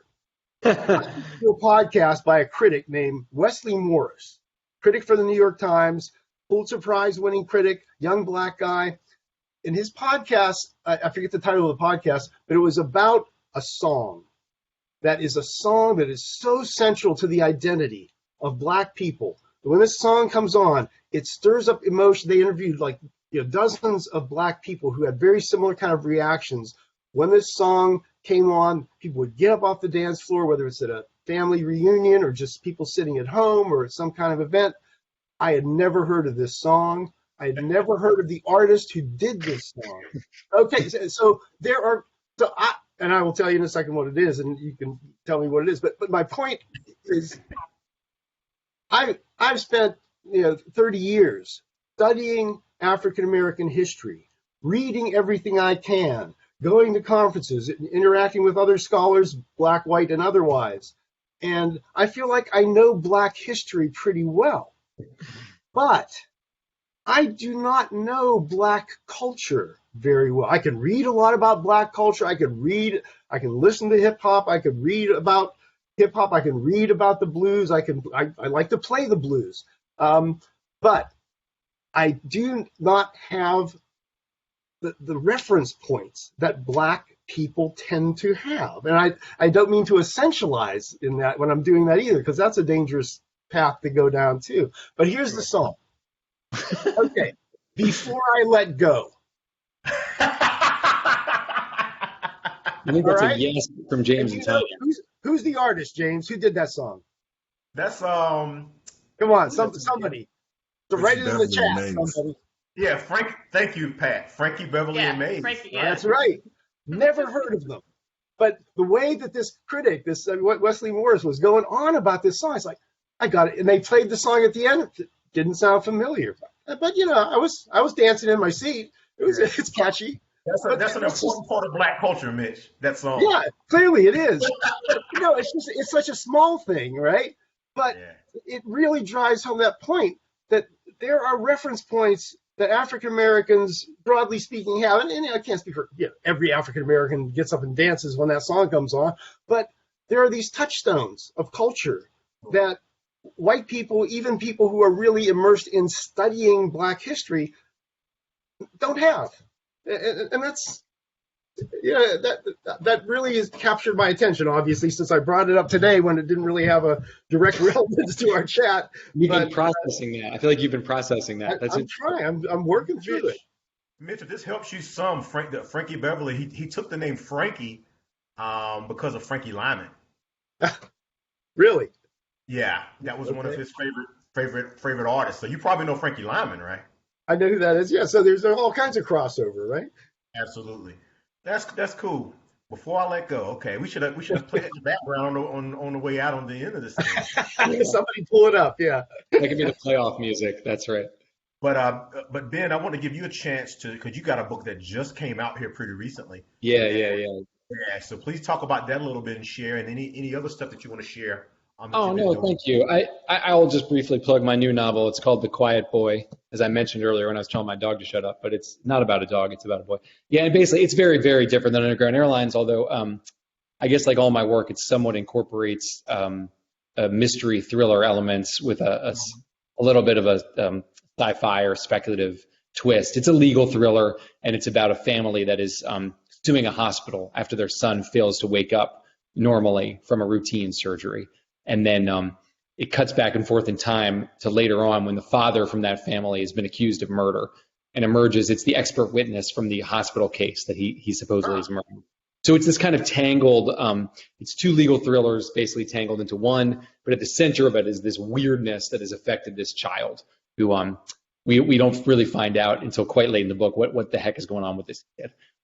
So while it is, again, it's not about race in America and the way that Underground Airlines is. It is about what it means to be a person and to live in a society and have, because it's about like the relationship between this lawyer and his clients, between parents and children. It is much more my family book, and the one that is most affected by my experience as a parent. And I guess in a way too, it's about my experience as a person, because there's so many lawyers in the book, and I'm not a lawyer, but my whole life has been surrounded by lawyers. My parent, my mom, my dad, and my brother, and my grandfather, and my wife are all lawyers. So it's my lawyer book. And yeah, I'm very proud of it, and it's gotten some terrific press. Got a great little write-up in the New York Times and a sort of roundup of thrillers. So it's doing great, and I love it. And and I'm on to the next one. So I'm very, keep going along. And it all started at that small press back there in Philadelphia. It's true. That one stroke of luck, but yeah, I tell you, life is funny. Life is funny that way. So we take advantage of those opportunities, everybody. When they come, you never know, they may not come again. So that's my big advice. Just like, you never know. So be ready. And don't ever be like, nah, I'm not sure I'll do a good job at that. No, I don't have time for that. You see that opportunity, you just grab onto it and do it. Yeah. Because you don't know you have the to next. believe in yourself. I guess. Yeah, no one else may. Absolutely. Yeah. Gamble on yourself. So the quiet boy. The quiet boy. Right. Yep. I think Lillian just put a comment in here. Okay. Oh. You guys have got in Houston there, you have a terrific mystery and crime bookstore, which is called Murder by the Book, that is in Houston. Yeah. And I did an event for Murder by the Book. I was interviewed by I forgot who. I think Jonathan Ames. And so for one of these Zoom things, but it was for Murder by the Book about 3 or 4 weeks ago. Which maybe I can quickly find the if anybody feels like watching me on a Zoom anymore, I can find the YouTube of that and put it in the chat. But if you want to buy, I hope you do. A Murder by the Book would be a great place to get it. I love supporting the indie bookstores. Yes. Murder by We've the made Book it pretty easy. Yeah.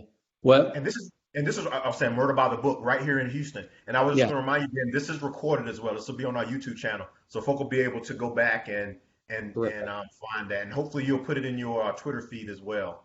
Yeah, of course I will. All right, and so we gave a plug for Ben and for Mitch there. Did y'all have any comments or questions? I know y'all kind of been doing it as we go along, but I was going to say, Mitch, if you have anything you want to ask Ben or any comments you want to make to him or vice versa, now's a good time to do it because we're going to open it up to the audience shortly after. Well, I don't have anything right now, but I probably will after I finish reading his book. Yeah. That's the next one. I got to see what he has to say and then get back to it. Well, I guess I have one question for Ben. Yes, sir. Before I let go, had you heard of that song?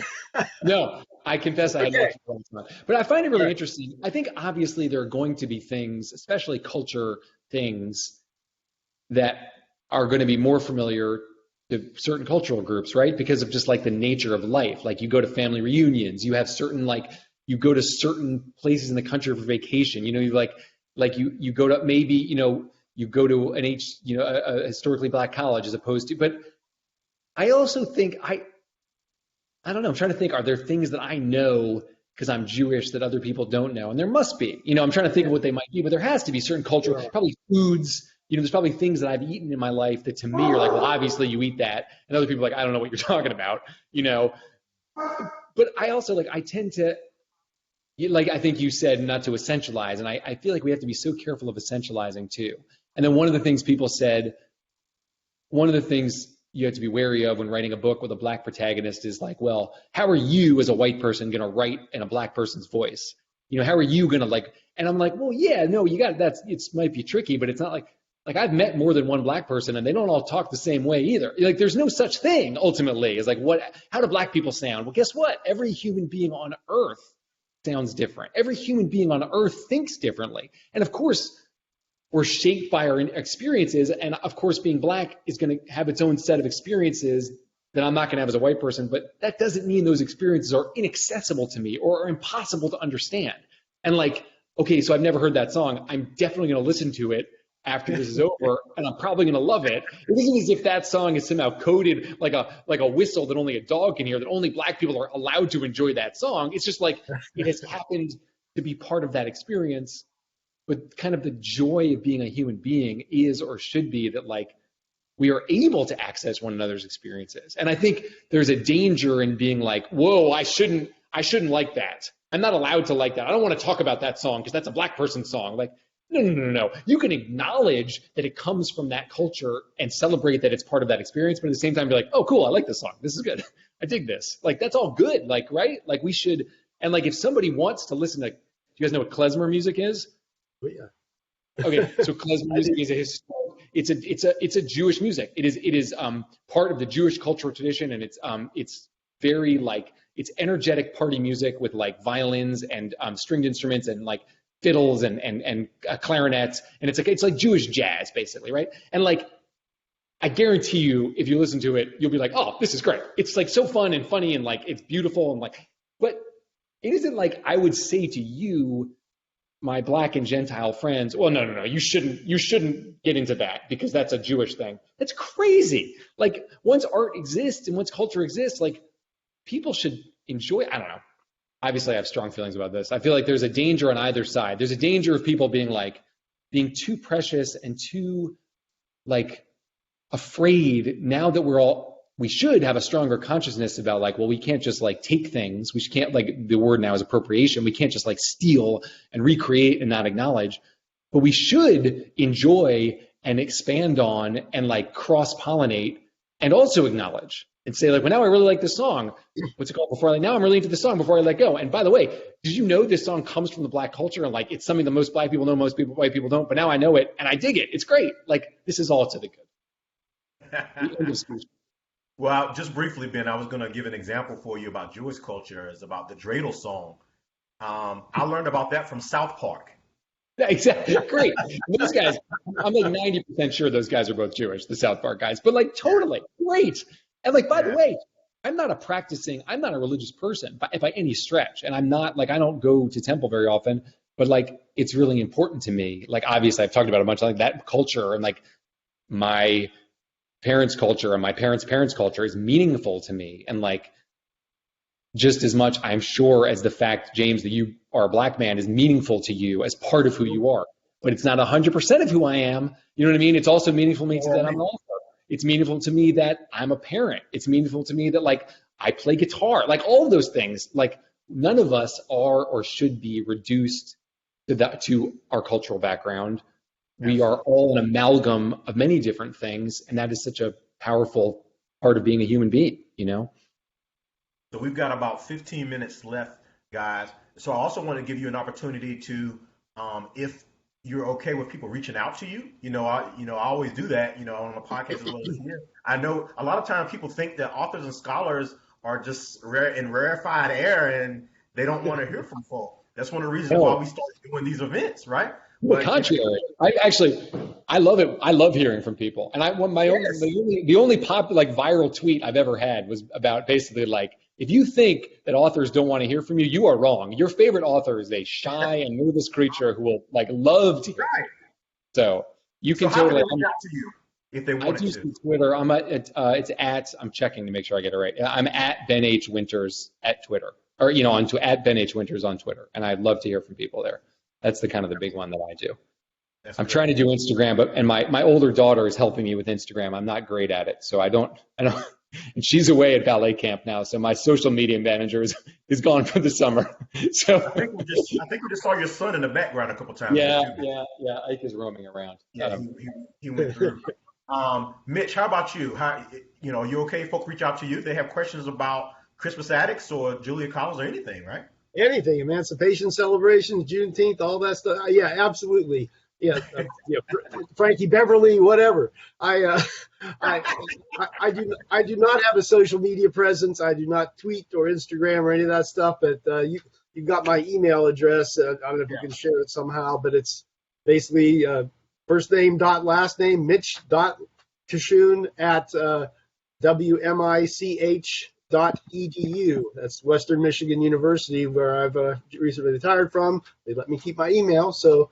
Yeah, I'm happy if people reach out with questions or arguments or suggestions. You should read this or you should listen to this song. Or, I'm happy to hear from folks. It's really, I agree with Ben wholeheartedly on that one.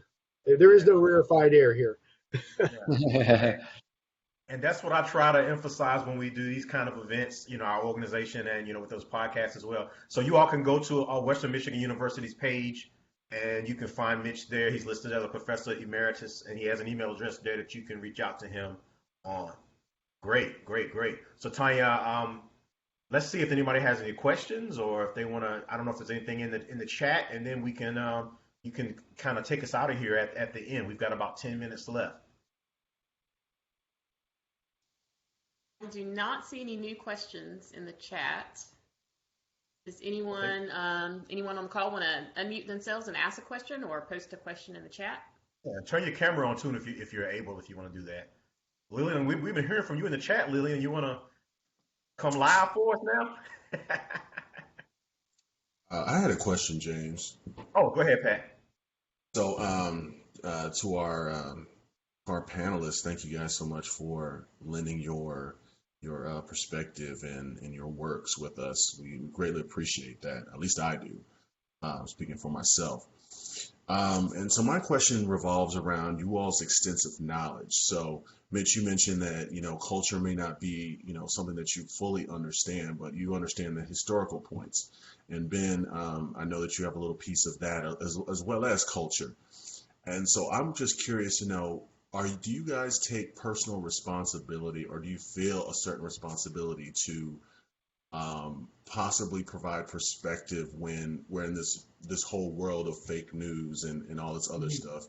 Your peers and things like that might say something that just kind of a red light goes off in your head, and that is totally inaccurate. And it is kind of like laughable, but to that individual, perspective is reality.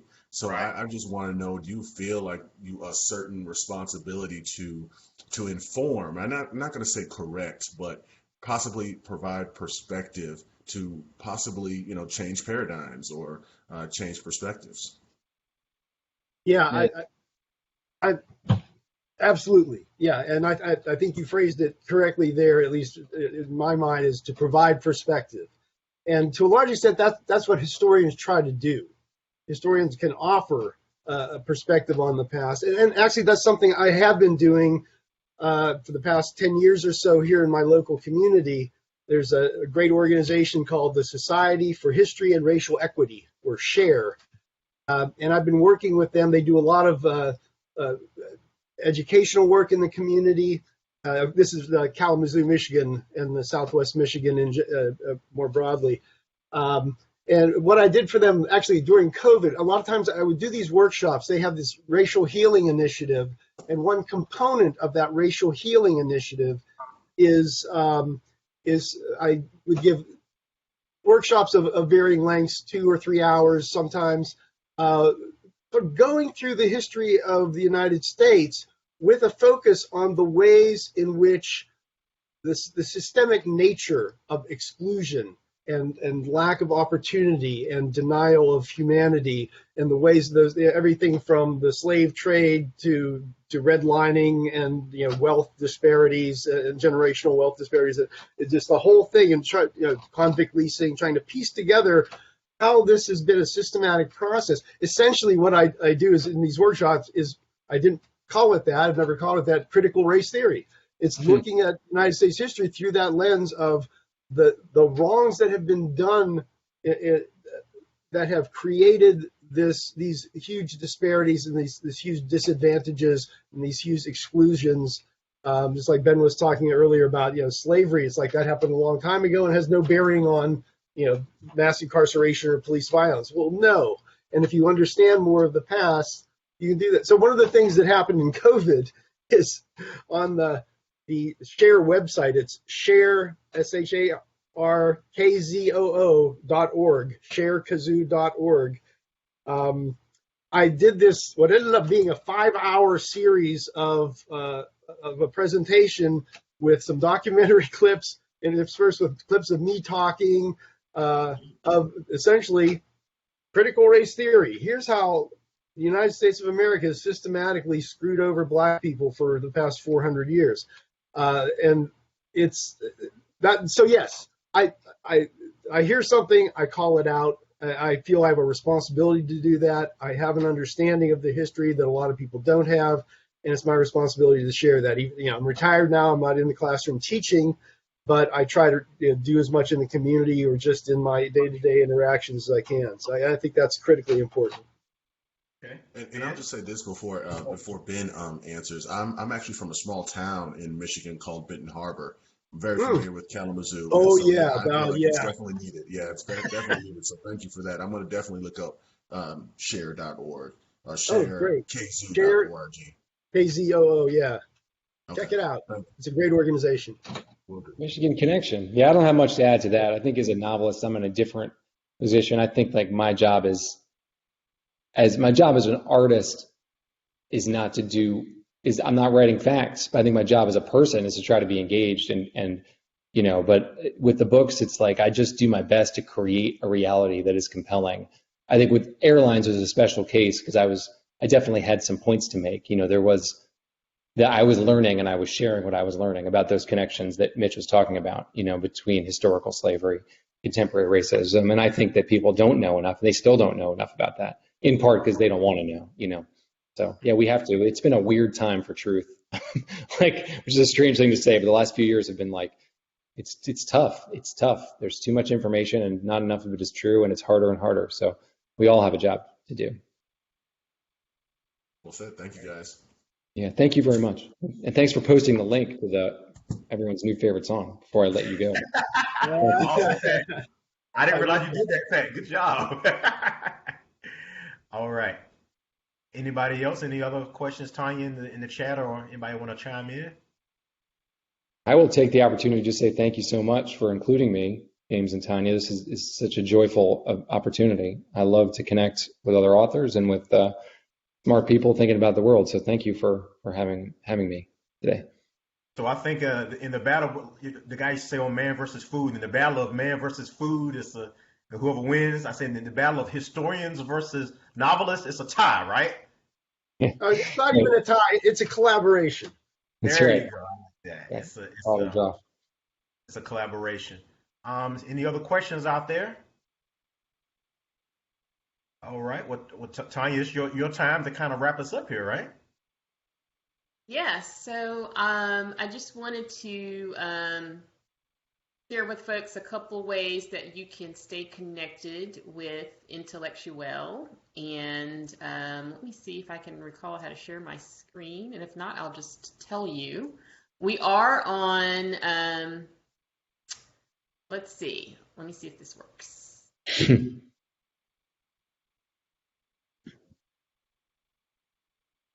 Okay, let's see if I'm sharing the right screen with you. We are on many different platforms, so you can visit our website. James also mentioned YouTube. We're on LinkedIn, Instagram, Facebook, Twitter. You can stay connected with us on any of those platforms. And then also we want to encourage everyone to visit our merch store. So we're really excited that we were able to launch a merchandise store for Intellect U Well. It's one of the ways that we raise funds to be able to continue to have these types of events. So encourage you all to check that out as well. And so James, and I'll actually put a link to the merch store in the chat.